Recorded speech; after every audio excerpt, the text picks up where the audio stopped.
Economics Gurukul.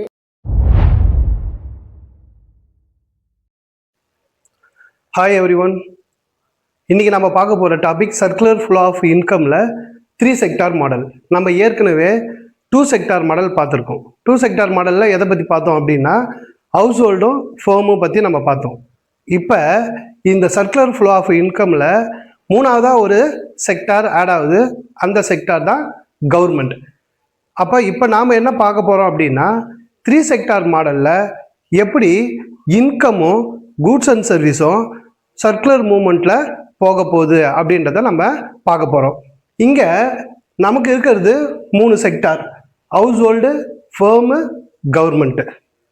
Assumption ஒரு தேரி கொடுக்கும்போது ஒரு அசம்ஷன் அப்படின்னு கொடுக்குறாங்க. ஏன் இதை கொடுக்குறாங்க அப்படின்னா, இந்த அசம்ஷன் கொடுக்குறது எதுக்காக அப்படின்னா, ஒரு தேரி ஒர்க் ஆகணும் அப்படின்னா இந்த அசம்ஷன் ஒர்க் ஆனால் தான் அந்த தியரி ஒர்க் ஆகுன்றது தான் அசம்ஷனாக கொடுப்பாங்க. சரி, இப்போ இங்கே ஃபர்ஸ்ட் அசம்ஷன் என்ன கொடுத்துருக்காங்க அப்படின்னா க்ளோஸ்டு எக்கனாமின்னு கொடுத்துருக்காங்க. அதாவது இப்போ நம்ம படிக்க போகக்கூடிய ஒரு எக்கனாமி க்ளோஸ்டு எக்கனாமின்னு சொல்கிறாங்க. க்ளோஸ்டு எக்கனாமினா என்ன? ஹவுஸ் ஹோல்டு, ஃபேர்மு, கவர்மெண்ட்டு, இது மூணும் சேர்ந்தது க்ளோஸ்டு எக்கனாமின்னு சொல்லுவாங்க. ஏற்கனவே circular flow of income 2 sector மாடலில் நம்ம ஹவுஸ் ஹோல்டு, ஃபேர்மு இது ரெண்டும் க்ளோஸ்டு எக்கனாமின்னு சொன்னோம். அதே போல் இங்கே 3 செக்டார் சேரும்போது இதை க்ளோஸ்டு எக்கனாமின்னு சொல்கிறோம். ஏன் க்ளோஸ்டு எக்கனாமின்னு சொல்கிறோம் அப்படின்னா, இந்த விஷயங்கள் எல்லாமே ஒரு நாட்டுக்கு உள்ளேயே நடக்கிறதுனால இதை க்ளோஸ்டு எக்கனாமின்னு சொல்கிறோம். இதுவே 4 செக்டார் மாடல் வரும்பொழுது நம்மளுக்கு house hold, firm, government, foreign trade வரும்பொழுது அது ஓப்பன் எக்கனாமியாக மாறுது. எப்போ ஓப்பன் எக்கனாமின்னு நம்ம சொல்லுவோம்? ஒரு நாடு மற்ற நாடோட லிங்க் ஆகும் பொழுது நாம் அதை ஓப்பன் எக்கனாமின்னு சொல்கிறோம். எது வழியாக அது லிங்க் ஆகுது அப்படின்னு பார்த்தீங்கன்னா, இம்போர்ட் அண்ட் எக்ஸ்போர்ட் வழியாக அது லிங்க் ஆகுது.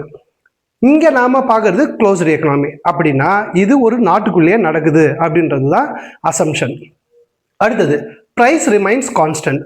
அதாவது இந்த தியரி சொல்லும்போது விலைவாசியில் எந்த ஒரு மாற்றமும் இல்லை அப்படின்றது தான் ப்ரைஸ் ரிமைன்ஸ் கான்ஸ்டன்ட் அப்படின்னு நம்ம சொல்கிறோம்.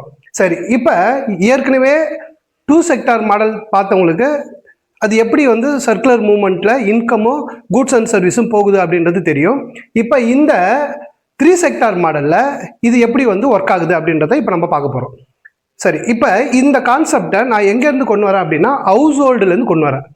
இப்போ ஹவுஸ் ஹோல்டுலேருந்து நமக்கு ஃபேக்டர் சர்வீஸ்ன்னு சொல்லுவோம். அதாவது லேண்டு, லேபர், கேபிட்டல், ஆர்கனைசேஷன். இதோடைய ஓனர்ஸ் யார் அப்படின்னு பார்த்தீங்கன்னா ஹவுஸ் ஹோல்டு. அதனால தான் அவங்கள owners of factors of production சொல்லுவாங்க. அவங்களுடைய சர்வீஸை யாருக்கு கொடுக்குறாங்க அப்படின்னு பார்த்தீங்கன்னா ஃபேர்முக்கு கொடுக்குறாங்க. அடுத்தது யாருக்கு கொடுக்குறாங்க அப்படின்னா கவர்மெண்ட்டுக்கு கொடுக்குறாங்க. சரி, இப்போ இங்கே எப்படி கொடுக்குறாங்க, இங்கே எப்படி கொடுக்குறாங்கன்னு நம்ம பார்க்கலாம். இப்போ அந்த ஹவுஸ் ஹோல்டு செக்டார் என்ன பண்ணுறாங்க அப்படின்னா அவங்களுடைய ஃபேக்டர் சர்வீஸ், நான் ஏற்கனவே சொன்ன மாதிரி போன வீடியோவில் நான் ஒரு லேபர், என்னுடைய சர்வீஸை நான் யாருக்கு கொடுக்குறேன் அப்படின்னா ஃபேர்முக்கு கொடுக்குறேன். அந்த ஃபேர்ம் என்னுடைய சர்வீஸை வாங்கிக்கிட்டு அவங்க கூட்ஸ் அண்ட் சர்வீஸ் ப்ரொடியூஸ் பண்ணுறாங்க. சரி, இது ஃபேர்மு.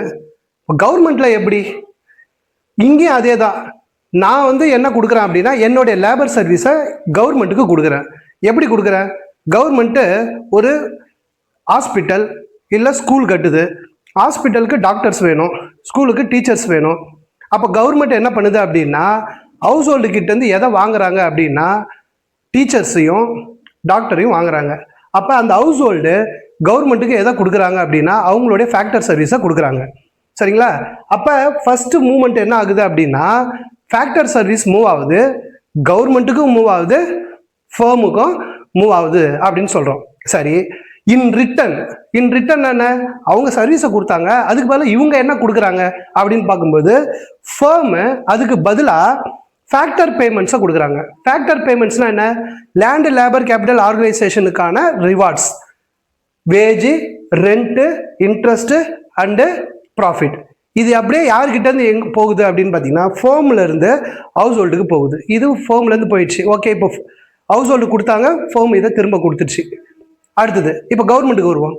அவங்க ஹவுஸ் ஹோல்டுலேருந்து கவர்மெண்ட்டுக்கு அவங்களுடைய சர்வீஸை கொடுக்குறாங்க.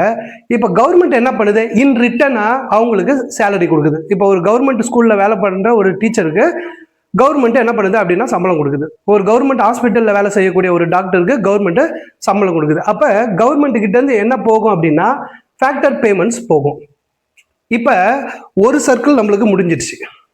இப்போ மணி யார் கைக்கு போயிருக்கு அப்படின்னா ஹவுஸ் ஹோல்டு கைக்கு போயிருக்கு. இப்போ இந்த ஹவுஸ் ஹோல்டுல இருந்து அவங்க வச்சிருக்கக்கூடிய பணத்தை என்ன பண்ண போறாங்க அப்படின்னு பார்க்கும்போது இந்த ஹவுஸ் ஹோல்டு இங்கிருந்து கன்சம்ஷன் எக்ஸ்பெண்டிச்சர் பண்றாங்க. கன்சம்ஷன் எக்ஸ்பெண்டிச்சர்னா என்ன? ஃபேர்ம் ப்ரொடியூஸ் பண்ற கூட்ஸ் அண்ட் சர்வீஸை இவங்க என்ன பண்றாங்க அப்படின்னா வாங்குறாங்க காசு கொடுத்து. அவங்களுக்கு எங்கேருந்து அந்த காசு வருது? ஏற்கனவே அவங்களுடைய சர்வீஸை கொடுக்கும்போது வேஜ், ரெண்ட்டு, இன்ட்ரெஸ்ட், ப்ராஃபிட்னு ஹவுஸ் ஹோல்டுக்கு வந்தது இல்லையா, அது அவங்களுக்கு இன்கம். அவங்களுக்கு வந்த வருமானத்தை அவங்க ஃபேர்ம் ப்ரொடியூஸ் பண்ணுற கூட்ஸை வாங்குறாங்க. அதுதான் கன்சம்ஷன் எக்ஸ்பெண்டிச்சர் அப்படின்னு நம்ம சொல்கிறோம். அதுதான் purchasing goods and services from firm அப்படின்னு சொல்கிறோம். சரி, இது திரும்ப இவங்ககிட்ட வந்த பணத்தை மறுபடியும் அது யார் கைக்கே போகுது அப்படின்னா ஃபேர்முக்கு போகுது. சரி, இப்போ கவர்மெண்ட்டுக்கு எந்த போகுது அப்படின்னு பார்த்தீங்கன்னா இந்த ஹவுஸ் ஹோல்டு கவர்மெண்ட்டுக்கு என்னவா கொடுக்குறாங்க அப்படின்னா டேக்ஸாக பே பண்ணுறாங்க. சரிங்களா? அப்போ இந்த டேக்ஸ் யார் கைக்கு போகுதுன்னா கவர்மெண்ட்டு கிட்ட வருமானமாக போகுது. சரி, இப்போ இந்த கவர்மெண்ட்டு இந்த வருமானத்தை என்ன பண்ணுறாங்க அப்படின்னு பார்த்தீங்கன்னா ஏற்கனவே நான் சொன்ன மாதிரி கவர்மெண்ட் ஹாஸ்பிட்டல்ஸில் இல்லை ஸ்கூல்ஸில் ஒர்க் பண்ணுறவங்களுக்கு சேலரியாக கொடுக்குறாங்க. அதுக்கப்புறம் அவங்க அந்த பணத்தை பப்ளிக் கூட்ஸ் மேலே செலவு பண்ணுறாங்க. So expenditure on public goods. அது என்ன expenditure on public goods? Street light போடுறது, ரோடு போடுறது, வாட்டர் ஃபெசிலிட்டிஸ் ஏற்படுத்தி கொடுக்கறது, இந்த மாதிரியான பப்ளிக் கூட்ஸ், டிஃபென்ஸ் சொல்லலாம், போலீஸ் சொல்லலாம். இது எல்லாமே பார்த்தீங்கன்னா அவங்களுக்கு கொடுக்கக்கூடிய பப்ளிக் கூட்ஸ் அப்படின்னு நம்ம சொல்கிறோம். சரி, இப்போ இந்த பப்ளிக் கூட்ஸ் இங்கே போகுது. அடுத்தது வேற எந்த வகையில் கவர்மெண்ட்டுக்கிட்ட இருந்து இவங்களுக்கு பணம் போகுது அப்படின்னு பார்த்தீங்கன்னா டிரான்ஸ்ஃபர் பேமெண்ட்னு சொல்கிறோம். Transfer payments. அது என்ன டிரான்ஸ்ஃபர் பேமெண்ட்டு? நம்ம ஃபேக்டர் பேமெண்ட்டு கேட்டிருக்கோம். ஒரு ஃபேக்டர் கொடுக்குறோம், அந்த ஃபேக்டருக்கு அவங்க ஒரு ரிவார்டு கொடுக்குறாங்க. அந்த ரிவார்டு ஃபேக்டர் பேமெண்ட் அப்படின்னு நம்ம சொல்கிறோம். இது என்ன டிரான்ஸ்ஃபர் பேமெண்ட்டு? கவர்மெண்ட்டு எந்தவித பலனும் எதிர்பார்க்காம மக்களுக்கு பணத்தை கொடுக்கறது தான் டிரான்ஸ்ஃபர் பேமெண்ட்.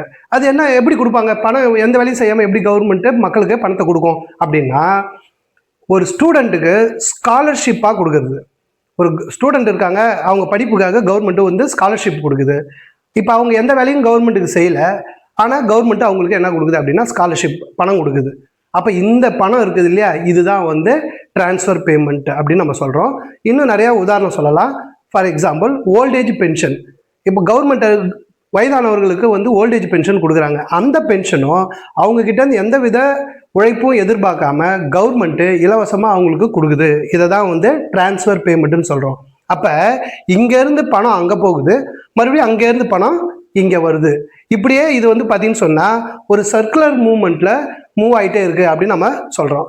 அடுத்தது இங்கே இப்போ இந்த கவர்மெண்ட்டு கூட ஃபேர்ம் எப்படி ரியாக்ட் ஆகுது அப்படின்னு பார்க்கும்போது இப்போ இங்கே பார்த்தீங்கன்னு சொன்னால் இந்த ஃபேர்மு கூட்ஸ் அண்ட் சர்வீஸை ப்ரொடியூஸ் பண்ணி ஹவுஸ் ஹோல்டுக்கு விற்கிறாங்க. அதன் மூலமாக இவங்களுக்கு என்ன கிடைக்குது அப்படின்னு பார்த்தீங்கன்னா வருமானம் கிடைக்குது. இந்த வருமானத்தில் ஒரு பகுதியை அவங்க என்ன பண்ணுறாங்க அப்படின்னா கவர்மெண்ட்டுக்கு டேக்ஸாக கட்டுறாங்க, அதாவது வரியாக கட்டுறாங்க.